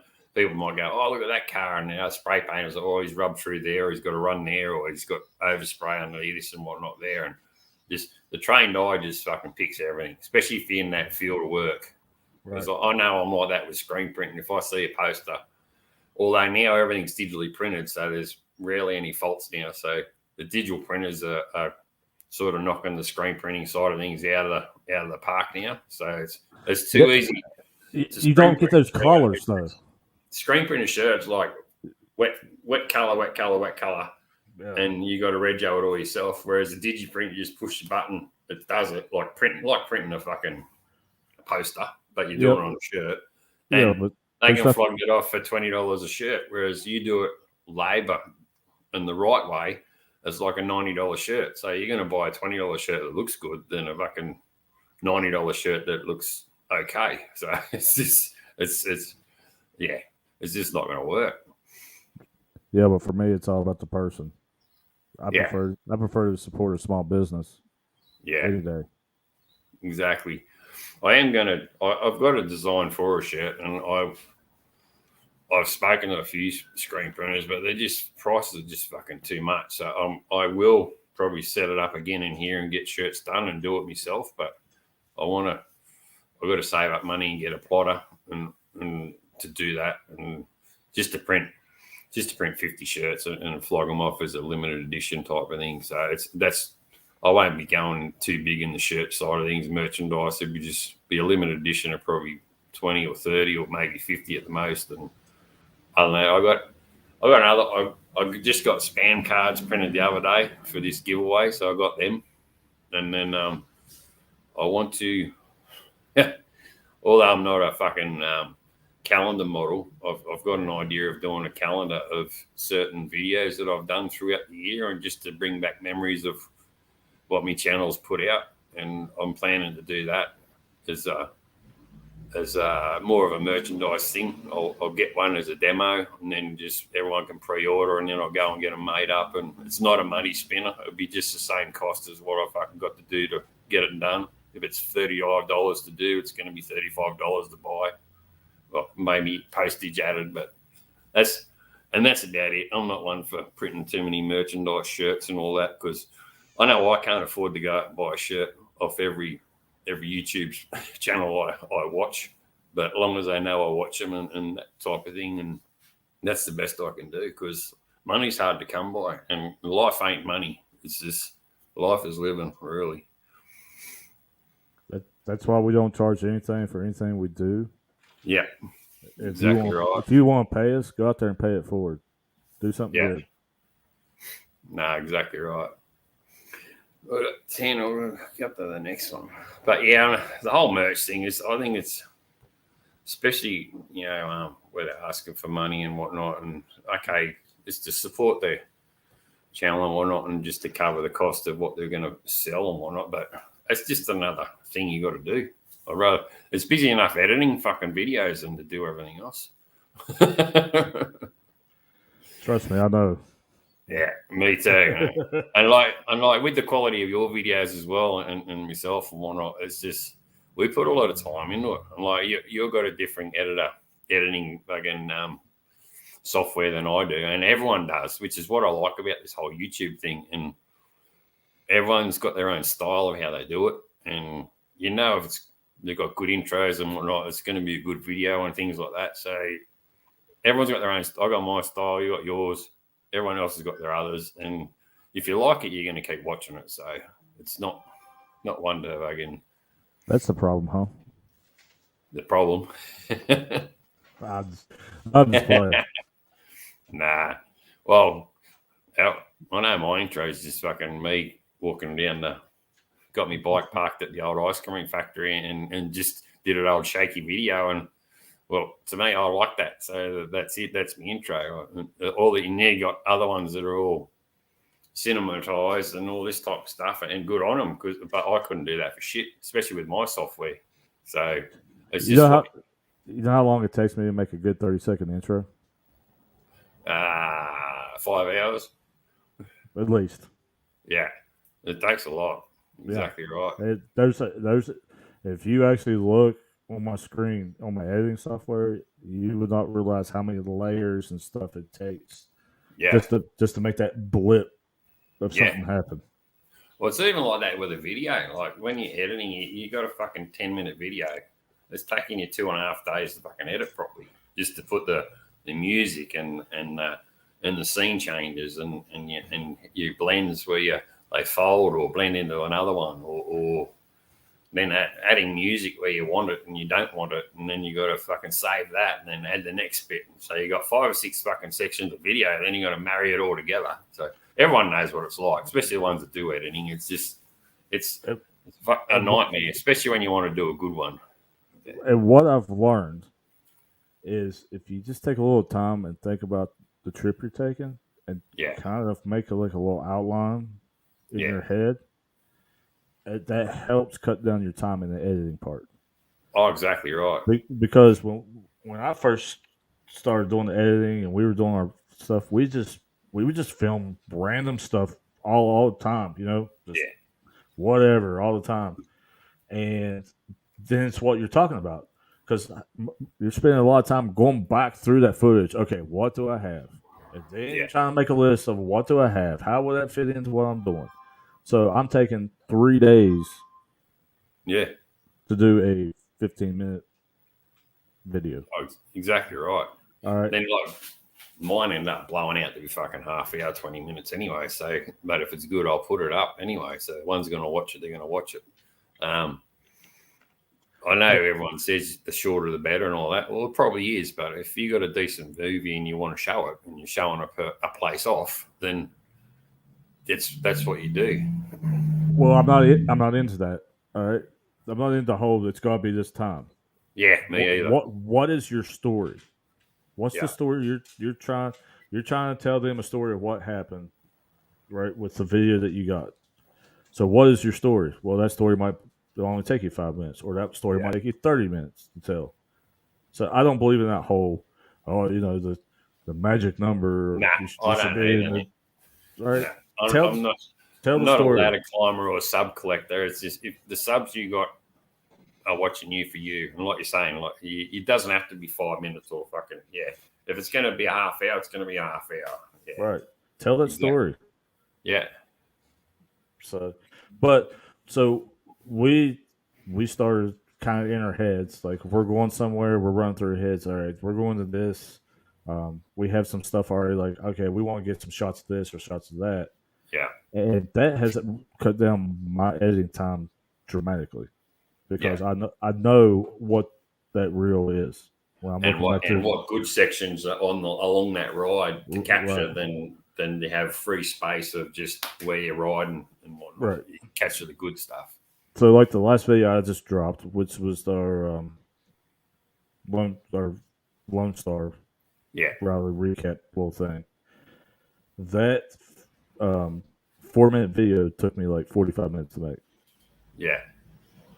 So I've dropped it dramatically because I've kind of I must say you can't always be like go for a plan, but you gotta kind of have in your head like what's going to go on and what you need to make sure you capture. Yeah. That's my advice to anybody wants to take it. Even though I end all my videos with "Don't do what I do." That's my advice. All right. Exactly right. And I've wrecked the video once a couple of times where I've cropped it and made it 2 parts. I know I did one as the loop where we did this loop, and then we decided at the end of the loop we decided that 2 videos decided to go and buy the 4-wheel drive. And the first one I did for probably 10-15 minutes, we went to Waitui Waterfall. Then it took me a couple of weeks to get the second part out, and that was like 20 minutes. And it would have been a better video if I made it a whole 35 minutes and did the whole lot in one, because it just I feel myself it wrecked the adventure because I made it in 2 parts, and it did take me a bit of time to edit the second one because I was after some drone footage. But then once I've done that, a lot of people will watch the second one, but they haven't watched the first one. So in that regards, it would have been better to do a 35-minute full video than to have a 15 and 20-minute video. And that's what I did. And I felt that it hurt not the views, but it hurt the whole video stream and the story to it. And you would probably got the same combined watch time. Like if you combine both your watch times on both videos, you probably would have got that same thing out of one longer video. Exactly right. Yeah. Because you completed your story in that video. Yeah. Because at the start, when I started it, I was sort of on the lines, make your videos sort of 10, 15 minutes at the most, and you get more views, had that sort of in your head. But then if I did that, I would have had three-part videos of that just say you're putting a video out, you're putting content out, you're putting 3 videos out, you beauty, you've got 3 videos for 2 or 3 weeks. Or I got one full U-Butte video I've done in 1 week every fucking 3 weeks. Right. But you get your whole story in the one video. Whereas when you got a 3-part video, you got parts. You got hang on, what was the first part like again? And you got to go back and watch that one. But it's just and that's too much for people that just want to watch a story. So, well, that's the thing. I got a multi-part series going on right now called The Long Way to Sturgis. yeah, The only reason I brought it up, broken up into parts, is because it's basically broken up into days, so they can watch it individually and know what's going on. yeah, But you get a bigger picture if you watch the whole series. But it's exactly. it's still entertaining because it's not like you had to know what happened in the previous one to know what's going on in this one. Yeah, exactly. But I understand what you're saying. I did spend some time chasing those viewers, and Yeah, I go back and look, and I'm like, dude, this exactly. video is shit. Yeah, Like, like I the like first it was a good video, but it was just short, and it was just okay. Yeah, down, look at the waterfall. We got good angles and everything else, but then it didn't do it harm, but it would have been better if I had that in the whole video with the second half and done a full video instead of parting it, making it halves, because I felt it would have been a whole better video with the two parts joined together than just to have the two parts. And I felt it sort of affected and hurt it in that regards of not views, but like people. It broke the story up, and it would have been better to say it all in the one instead of having it parts. So I know I've done that a couple of times with a 2-part series type of videos that I've done, and like I said before, now it's like, fuck, if it's half hour long, it's half hour long. If it's 20 minutes long, it's 20 minutes long. If it's, it's just getting done when I'm doing it as one. I'm not fucking cutting it in half just so people you got 2 videos to watch later on. I mean, it's like I'm saying, my last video is only 4 minutes long. Yeah. For the rally. And you're like, for a whole rally, you did a 4-minute video. It was the first video I've ever done to where the missus watched it, and she literally turned at me and she said, "That's a badass video." And then people started watching it, and we got people who's watched it 3 or 4 times over and over because they're like, "Dude, like, I told the story. It only took me 4 minutes, but it's a really good 4 minutes." Yeah, exactly. Like, that's why I hate listening to these people get on here. Oh, I built my channel. This is how you should do it. Well, the problem is not everybody's made the same. Not every channel's the same. No. Not all the content's the same. So you can't roadmap. You have to take your own journey. Exactly right. Do it your way. Yeah. Okay.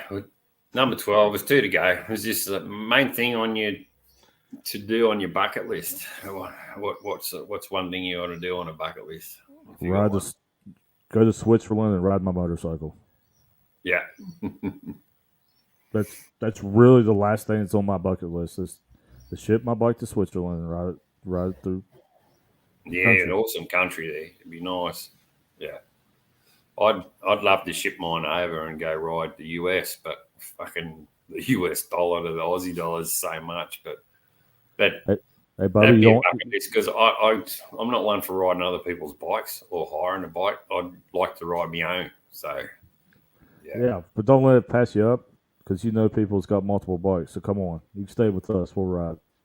Yeah, exactly right. Get the 4260 out. Everyone loves watching in a child. Yeah, that's exactly right, Clinton. The carby's fucked up on my 426. So I started up when they were running with the choke, but then when you turn the choke off, it dies. And with the 426s, the carbies are real fiddly. So I actually got to take it to a Yamaha dealer because it hasn't been ridden often enough. It's got a sticky needle and seat, I think. And I'll get them to clean. I rang my brother up because he's got one as well. And he said, yeah, just don't do it yourself because you'll fuck it. And I wouldn't do it anyway. He wouldn't even touch it. And he said, take it to a Yamaha dealer, get him to clean it out, and then just ride it. And so that's my plan. And I will get some fucking scrub bashing videos out there for sure, hunting tracks for the 4B.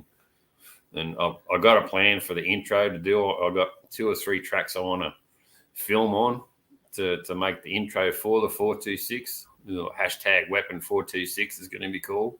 And I'm snapping at the bit. I can't wait to get that out there because it's been a couple of years getting it happening, but it's I can see the tunnel, the light at the end of the tunnel, so it's definitely going to happen soon. I want to try and get it I got 3 weeks off over Chrissy, and I definitely want to try and get it out over Christmas and get some videos happening.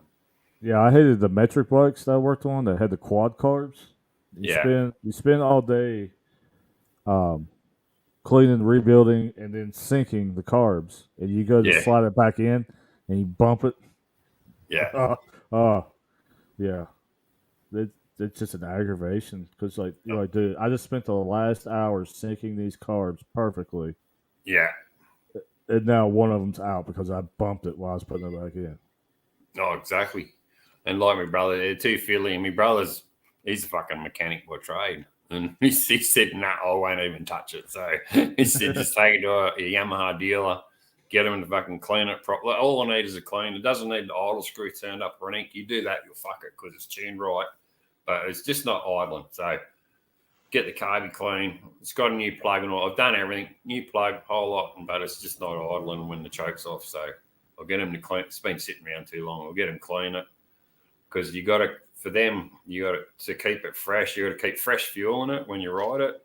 Drain the carby when you finish so it doesn't fuck your plug up because the plugs are like $30 and it's got a new plug in it and all that. It's just only other thing I need to do is clean the carby and then we'll be sweet. So, I'm really looking forward to that.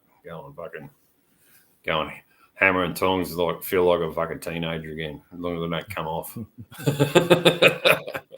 Which is probably a small guarantee it might happen.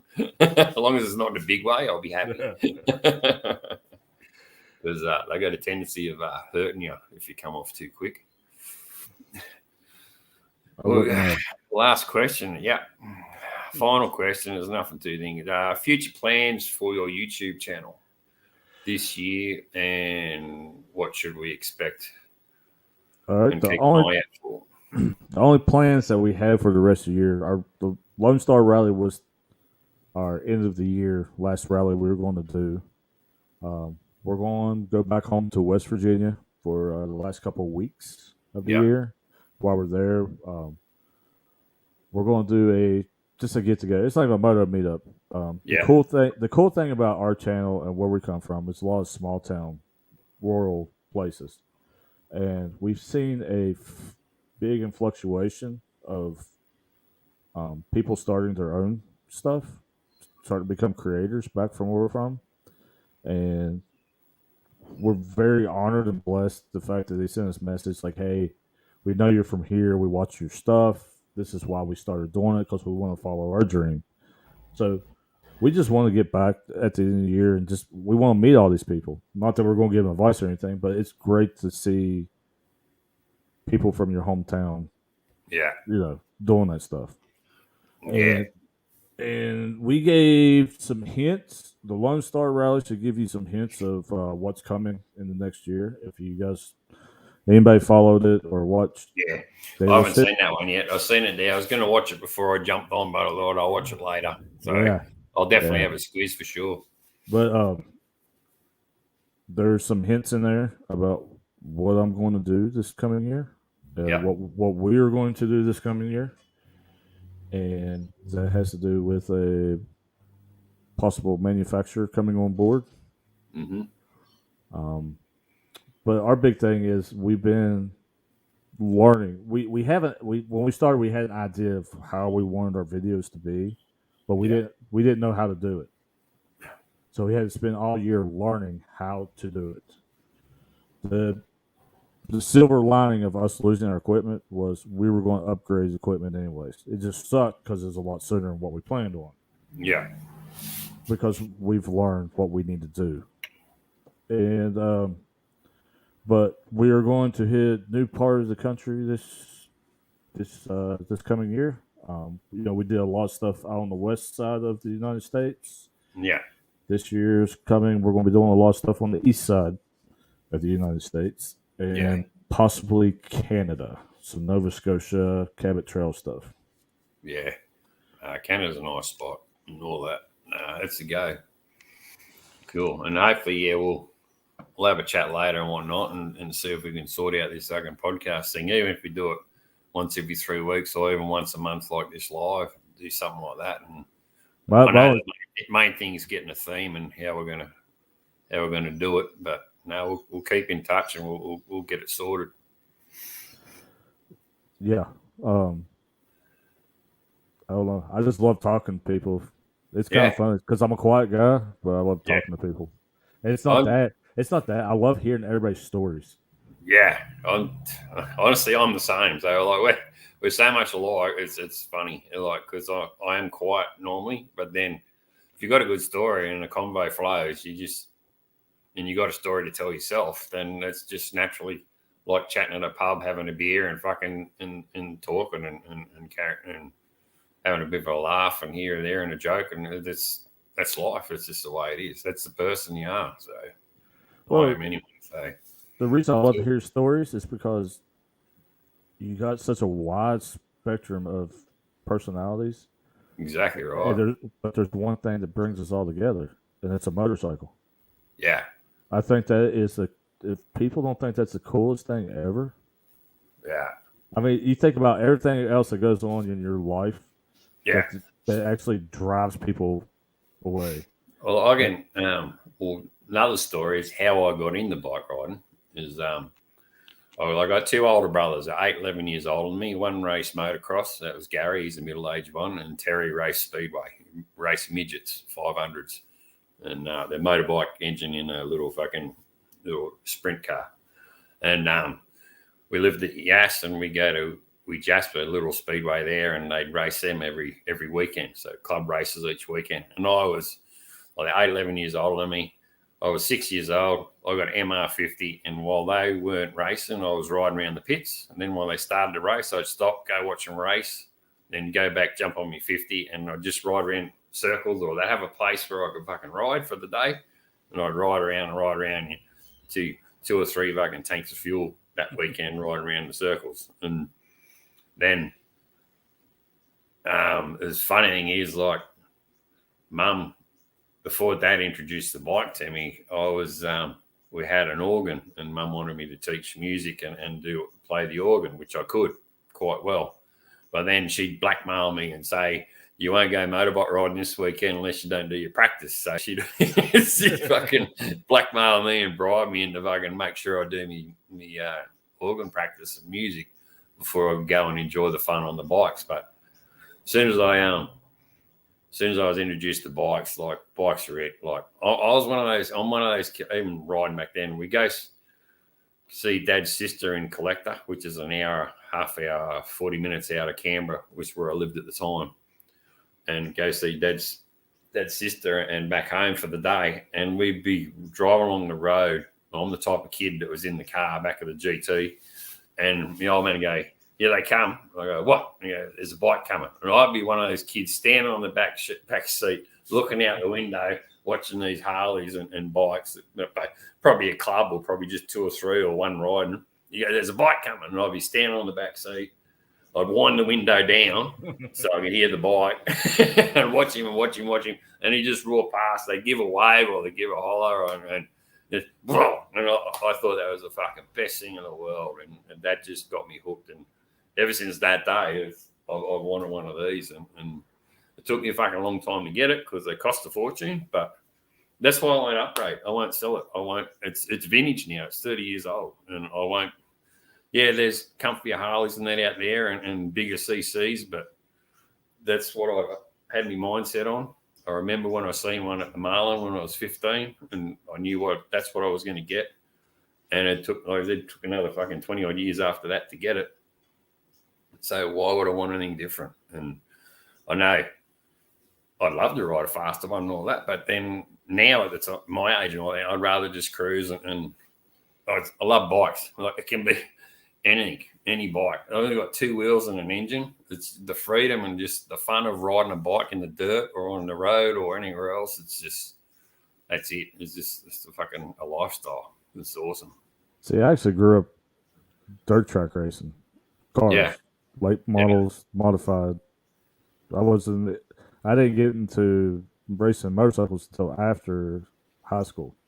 Yeah, because I was always racing cars.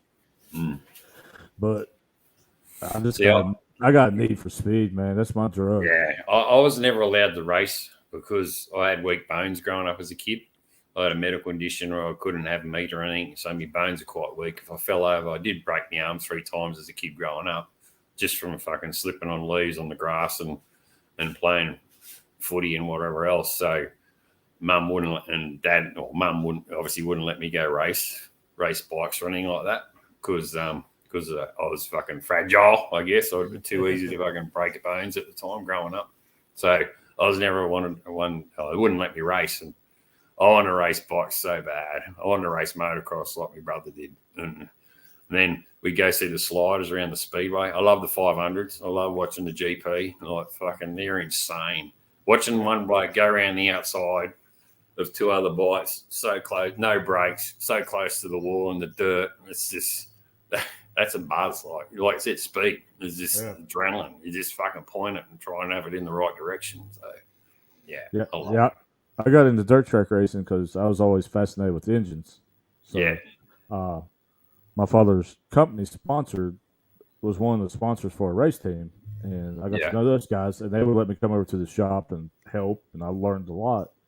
So, when I was 16, they had what they call the crew chiefs race, where the crew chiefs drive the cars that they work on. So they let me race it, and I smoked the crap out of everybody. Yeah, and they're like, that's the first time you ever been in that car? I was like, yeah. I've just watched it so much, and I learned that you can't be afraid. A lot of people don't realize that you can learn a lot by just watching. Like, you can learn, you can pick lines up, you can learn. You watching, that's a fast line. You can zip in underneath here and there, and exactly right. So the following year, one of the drivers had a wreck, and he made a rookie mistake. He actually had his thumbs in the wheel. Yeah. So when he hit the wall, the steering wheel snapped and it broke his hands. Yeah. So they let me start driving just to keep the car going. Well, I sucked. Like, I mean, I wasn't like horrible, but you're going out against guys that they've done it, thousands of times. But towards the end of the year, I actually won my first race. Within 12 races, I won my first race, and after that, they kind of kicked the driver out and said, "All right, he can drive for the." So I drove for 3 years for them after that, and but my parents never came because they said they wasn't going to be a witness to my stupidity. Fair enough. Because the guys, the guys be like, you need to come watch your son. He's actually pretty good at racing cars. Yeah. No, I'm not gonna witness his stupidity. Nope. That's it. Well, that's it, man. Thanks for popping in. Yeah, I appreciate it. I'm glad we finally got together. Exactly. As long as we've been following each other. I want to say a big thank you to you for being first person that followed us. That's been there since day one. So I'm very, very humble and very thankful to have you do that. Yeah, not a problem. Like, you got good content, you're a good bloke, and you're good family, your missus and your kid and all that. I've been watching a whole lot, and when I can, obviously. Your lives come on. I'm usually at work because of the odd time, so I get in, pop in when I can, but sometimes I can't stay all the time. But no, it's great. Great to finally have you live anyway, for sure. That's for sure. Yeah, that's my question to you. Yeah. I mean, how do you feel about that? Because I'll tell you, I actually feel bad because there's a lot of people I try to support, but because of what we're trying to do so much, it's hard. It's interesting you say that. I feel humble, like you said, like as in yourself, because you do try and pop on and like being over the other country and other side of the world. You do know the ones that will pop on and try and they'll leave a comment and watch for a while and whatnot, your lives or whatever else. See, we've had to stream nearly 2 hours, and we've always had a roughly 4 or 5 people in here chatting. They've been popping in and popping out. But then you get the bigger channels again, and you're sub to them when you watch their content, but then you feel they don't even give a jolly about watching yours. It might be true, it might not be true, but that hurts in a bit because like you're trying to support everyone else, and but otherwise everyone's busy with their lives and putting editing and YouTube and videos out. But then when you're making an effort and commenting on all their stuff, and sometimes you feel that you're getting the short end of the straw, that they're not watching yours, but then you don't know. Like if they put a thumbs up, you get a thumbs up. You don't know if they've done it or who's done it. But being a small channel like we are, it is hard in that regards. With the big ones, I think they just take it for granted. All they're out there is sort of plugging reviews and everything else and doing their channel. But that's the nature of the beast. That's what they're doing. Yeah, I just feel bad because there's a lot of channels. Now, I might not publicly be on a show or something, but you can ask the missus, like, you're one of the channels, like, when people ask, like, we'll be out, like, what do you watch or what should I watch? You know, I'll say, you know, this guy. What are you into? What do you like? Yeah. And that's kind of also another way of how I try to support. Like, you know, hey, let me show you. You like this stuff? Here's a good channel. And honestly, I shove them towards small channels a lot. Yeah. Just because I'm not saying anything bad, but I know a lot of people I've met, their heart's in the right place of making the content. And they're making the content just to have fun. So it's not an info commercial. It's not life to them. Exactly. That's exactly not an infomercial or plugging a fucking helmet or something. That's like the whole reason what I said before. I know you said you've done your suspension, but that's because you needed suspension and you felt like doing. I'm thinking of doing. I've got to do me pipes again later. I was only going to time lapse and do me pipes within the next couple of weeks, but then I'm tossing up whether to or not because I'm not one for watching reviews or anything like that. So I don't know whether to do that or just show you finished product. But then the other big channels that all they do is plug the Viking bag or a new helmet or this has come onto the market. It's a new goggle or a new set of gloves. And like, fuck, I don't wear gloves. So I hate gloves. The only time I wear gloves is on a trail bike because I know you're going to get blisters. And that, that's just me. Like I'm not one for watching reviews unless I am interested and that's what they're handy for. I know that you want to look how to change a filter on your car or do this, or there's a problem with the 426. How do I get the plug out and shit like that? Which you got to take the tank off to get down in there to get the plug out because it was fucking a challenge. Things like that, okay. But when they're just plugging a helmet or gloves or a bike jacket or this, you know, that's. Well, we did a how-to video one time with some crash bars on the Mrs. bike, and it just turned into me cussing at everything and her laughing. That's right. I watched that one. That was funny though. And you put it on because, like, when she dinnered the tank, you're fucking into her. Yeah. That's fun. Like I said before, you've done a couple, but most of your videos are videos. Like you're not. You see ones they'll have a review every 2 weeks or another week or a fortnight and virtually all their contents is reviews on stuff.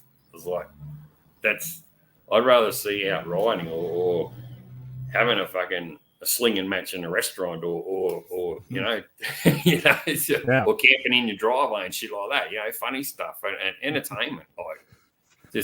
Well, a lot of people didn't find that funny. Just to let you know. Yeah, well, I did. So it must be a warped sense of humor. They're on this fucking level. We're on this one. We've watched it several times, and we just start laughing so hard, especially when she's like taking a big swig of the freaking vodka. Yeah. And then Hallion's in the tent, acting like he's sleeping in the tent. I was like, people were going to think we're a messed up family. Nah, just normal. But it's fun. It's fun because it's us as the whole family doing this. Because he rides with us. Yeah, like, he rides in the back with me. It's a whole family thing. It's not. Yeah. That's it. It's all good.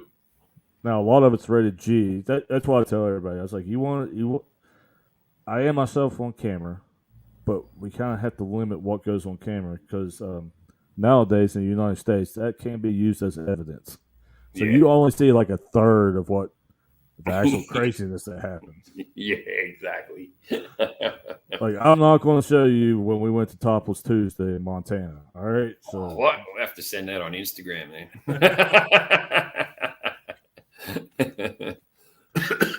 Nah, it's all good. Okay, mate. We'll thanks very much. And thanks everyone in the chat. We'll end it now. We've just gone 2 hours. But yeah, thanks for saving me.